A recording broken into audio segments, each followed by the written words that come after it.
Hello everyone, welcoming you all on my channel Fluent English Class Learn English with me Kajal. Students, basically your today's topic is imperative sentence, exclamatory sentence and optative sentence. Students, I see some students take this topic very lightly. But what I think is that students, you should know every single detail about tense and English grammar.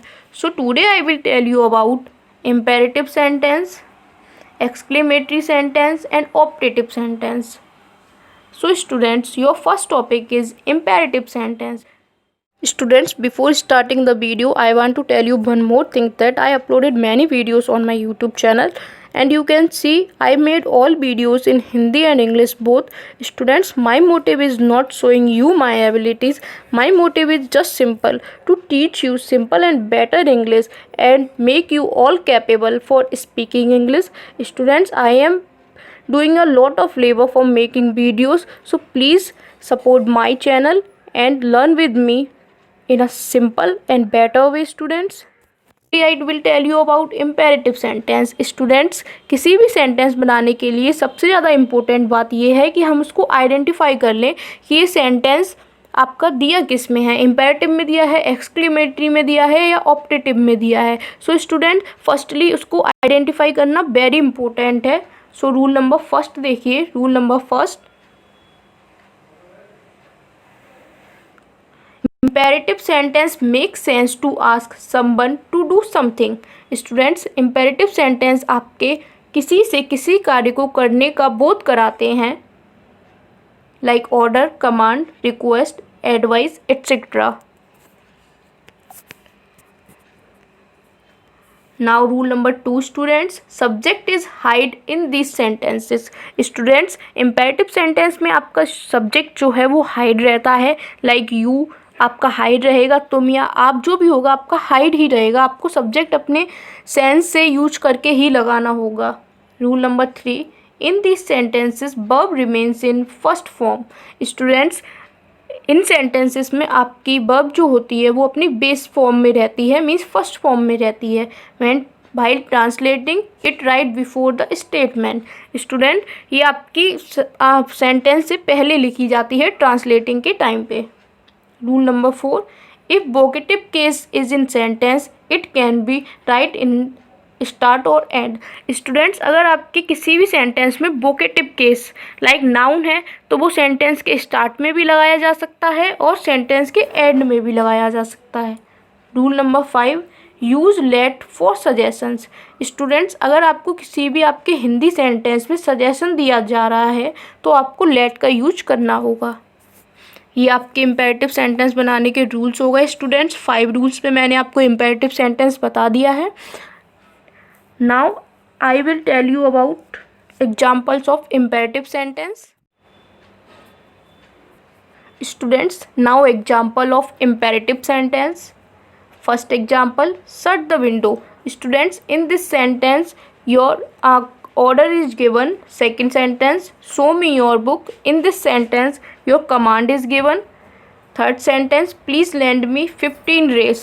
Students, इस sentence में आपकी request की जा रही है. Request वाले sentence में आपको प्लीज़ सबसे पहले लगाना होगा.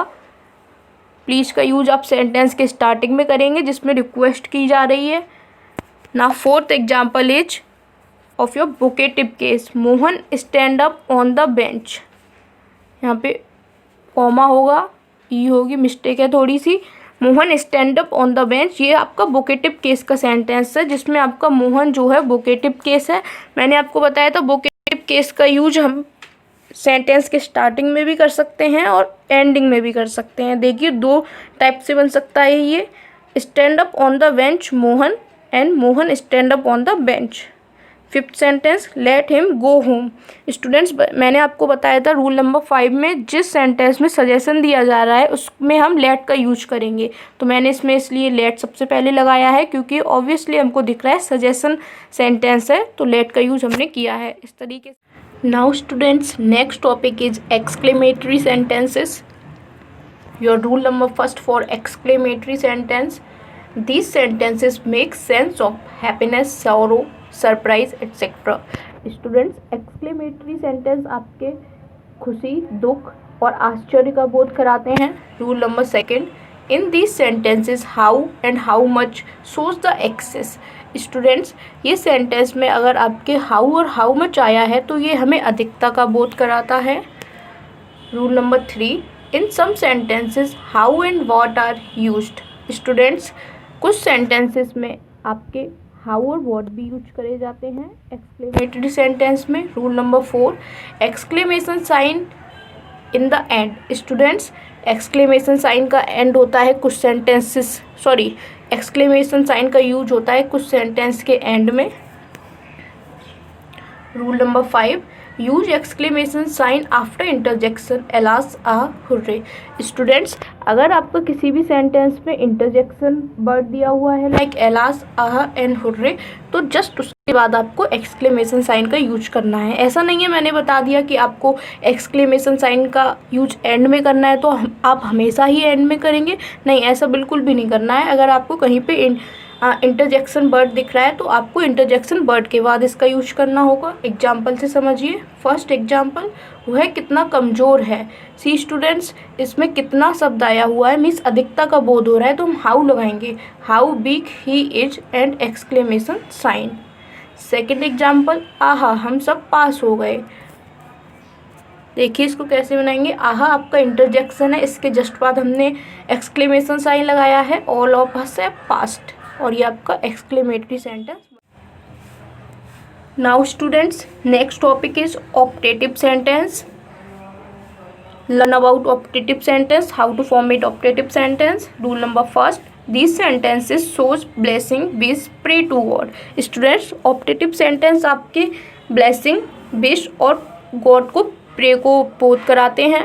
Rule number second, these sentences start by may. Students, ये सेंटेंसेस आपके मे से स्टार्ट होते हैं। Rule number three, exclamation sign is compulsory in the sentence. Students, in sentence के एंड में आपका एक्सक्लेमेशन साइन कंपलसरी होता है। इन सेंटेंस में हमेशा एक्सक्लेमेशन साइन एंड में ही यूज होता है। एग्जाम्पल देखिए, may God bless you with a daughter. Exclamation sign लगाया है हमने और मे से स्टार्ट करा है। Example number second, may God protect your son. May से स्टार्ट किया है, एक्सक्लेम के दो और पार्ट आपको मैंने असर्टिव एंड इंटेरोगेटिव एक और वीडियो अलग से बनाया है, उसका लिंक आपको डिस्क्रिप्शन में मिल जाएगा, आप उसको भी प्लीज़ जाके चेक कर लें। और इम्पेरेटिव, एक्सक्लेमेटरी एंड ऑप्टेटिव आपका इस वीडियो में कंप्लीट करा दिया है, तो आप पूरा टॉपिक अच्छे से कंप्लीट करके सेंटेंस को अच्छे से फॉर्मेट कर सकते हैं।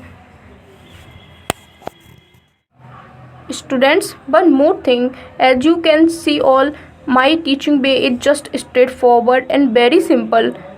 So if you are liking my videos, so please like and subscribe my channel, because students, it is taking a lot of labor like making video, editing video and uploading etc. So students, please show me your love towards my video and please support me by liking, sharing and subscribing my videos. Thank you.